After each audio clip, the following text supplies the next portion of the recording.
Duty Black Ops 7 is coming out in T-minus days from the time that this video goes live. And unlike many other games, modern COD likes to do this thing where they outright tell you weeks in advance every little thing that's gonna be on disc. Every map, every mode, every new equipment that's just an old equipment with a different name, and now even the entire first seasonal drop. And so I thought it would be a fun little exercise while we're waiting on the full release here to look through every confirmed MP map and try to predict exactly what the community is going to think of them once they actually get to play on them themselves. And then at the end, we'll try crowning the absolute best map in the game before actually playing on it. But okay, without further ado, let's get into it with the first map, Colossus. Colossus is described as medium-sized, which I have a feeling most maps will be described this way. In fact, I don't know that there's any large ones. I guess we'll see. So I believe this is now a decrepit version of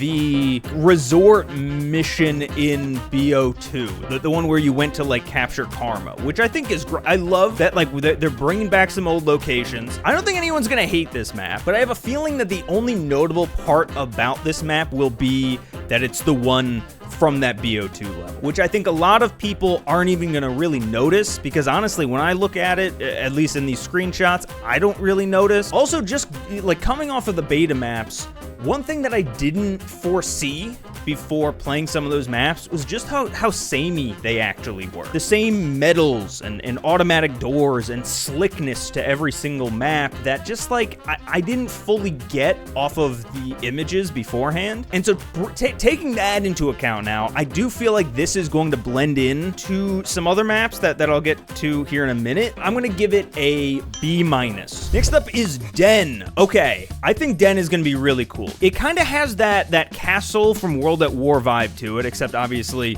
not in World War II.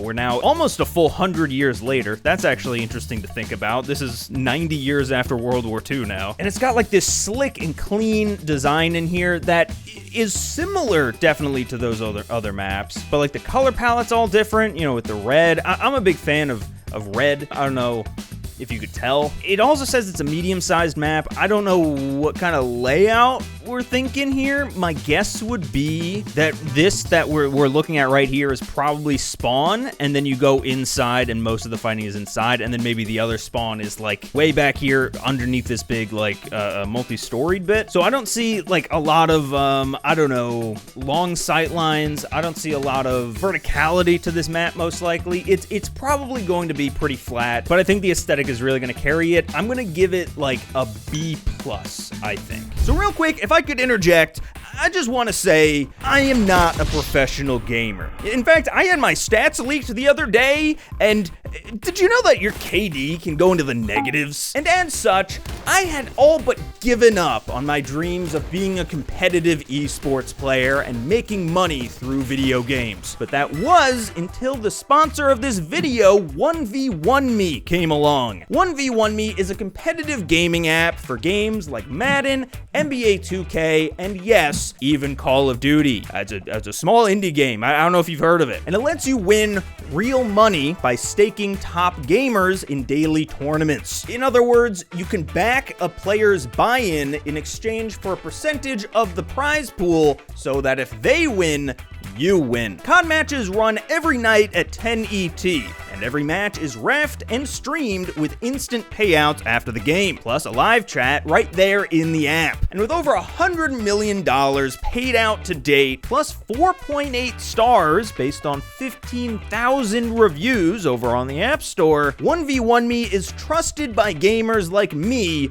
who just aren't making it into the CDL, no matter how many of these dumb skins that I buy. So use my code down in the description and get an up to $50 risk-free first stake, meaning that if you lose, you get that money right back. So thanks so much to 1v1me for sponsoring this video, and now back to whatever I was yapping about. And then after that is Flagship. This one is described as small-sized, which I believe means that it is also going to be in face-off. There's going to be a big face-off map, and I believe, I don't think it actually says here in the blog post, but I believe that they've confirmed that this is the USS Obama, back from BO2, again in the campaign, which I don't remember if that was carrier or not, actually, now that I'm thinking about it. Did we actually see the Obama as a multiplayer map? I guess so, but this is now it kind of decommissioned. It seems like this here is the center point, and maybe there's an ascender somewhere to get on top, and then most of the fighting happens like here in the bowl, and also maybe on like catwalks around it. Honestly, I kind of dig that. It does sound like a kind of a different layout,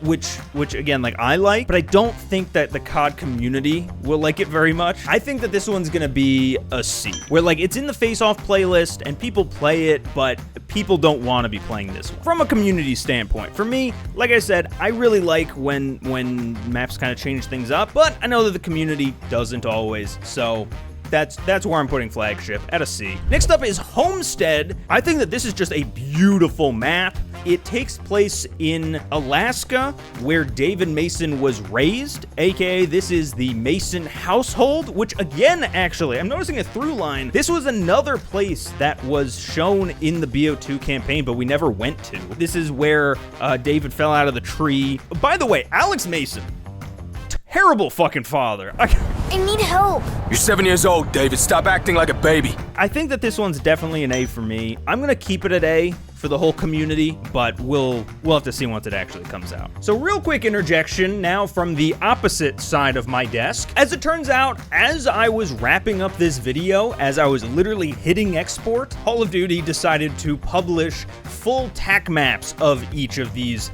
maps in the game. And now, well, I don't think it really affects too many of my predictions so far in this video and after. I do want to highlight quick that this map, Homestead, is half water.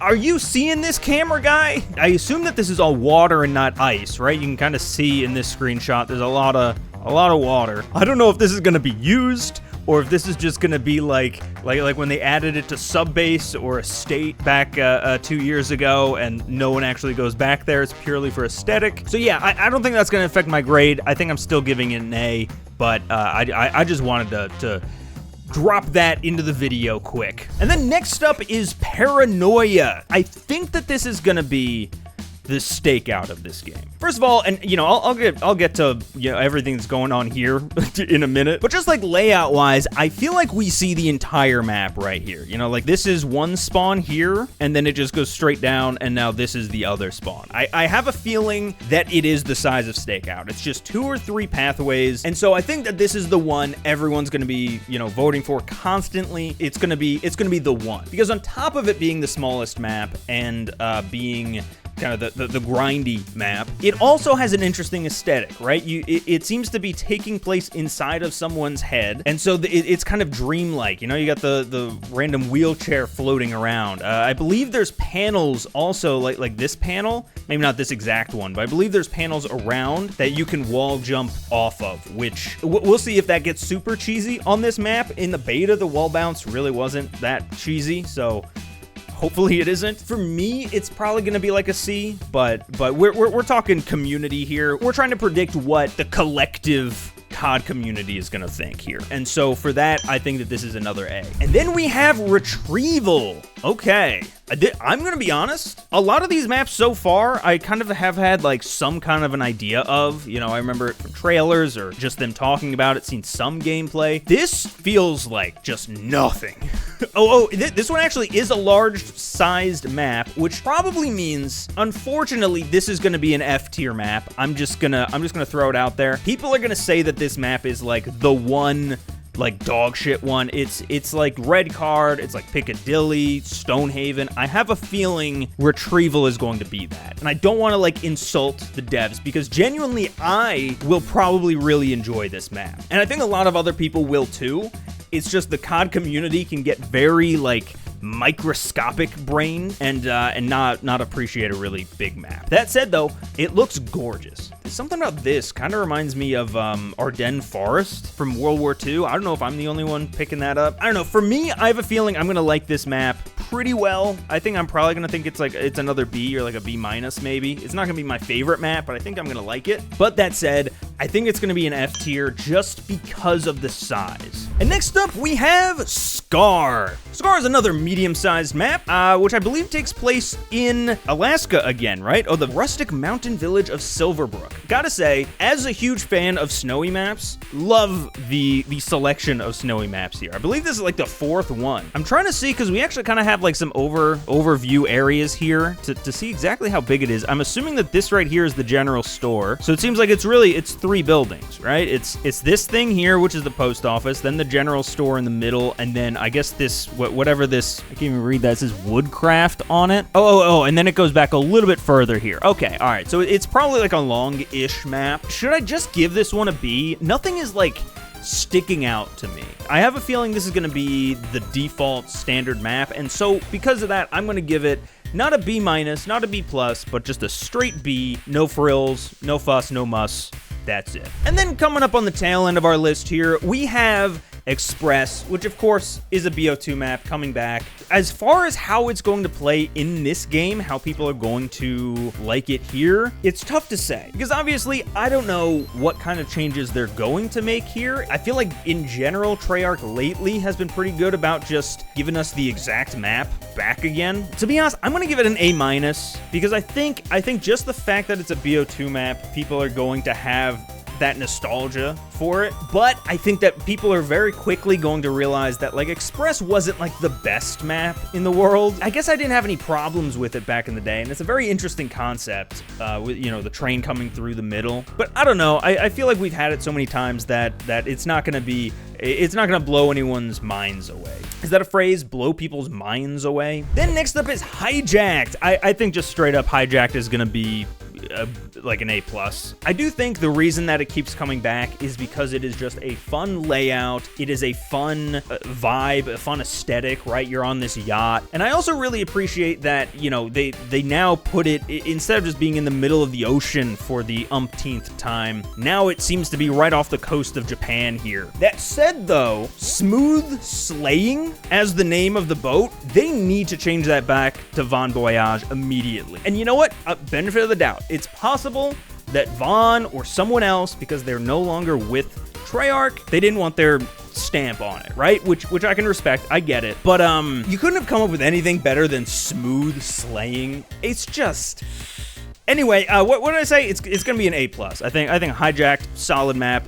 People are gonna love it again. And last but not least, you have Raid. Now, Raid is an interesting one because I think people are going to absolutely love Raid as like a base, right? They're gonna love the layout because it's just a classic. But I feel like it's going to kind of have the same issue as the new Fringe in BO6, or even to a lesser extent, I think like Hacienda when that came into the new engine. And that is that it just feels like it lost the sauce somewhere. It's a unique take to just like pull 3 older maps and drop them all into Japan, right? That's interesting. I kind of dig that. Really, what it is the fact that they replaced the iconic red, like, dog shit statue with just, like, gray here. Like, that feels to me emblematic of, like, the trend that we've seen of pulling these really colorful, really vibrant maps, and when they put them on this new engine, they're just kind of desaturated and, I don't know, boring. That said though, I mean, I kind of like the wood aesthetic. It's cool. Maybe this won't be the case when we get our actual hands on it, but I have a feeling, just judging by how, you know, picked apart maps like WMD and Fringe just were in this last game, I have a feeling people are not gonna like this new take on Raid either, but it's gonna be a good enough layout. I think it's gonna get a B+.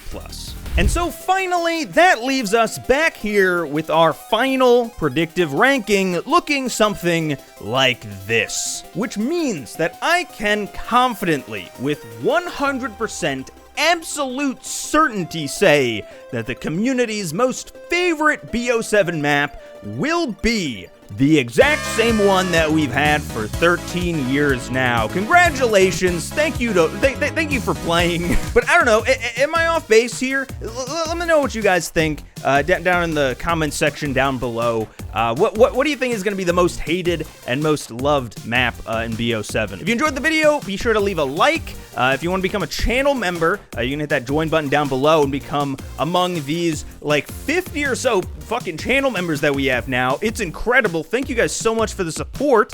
We should have a brand new members exclusive video coming out real soon, hopefully this week. And yeah, that's about it. I'll see you guys in the next one. Bye.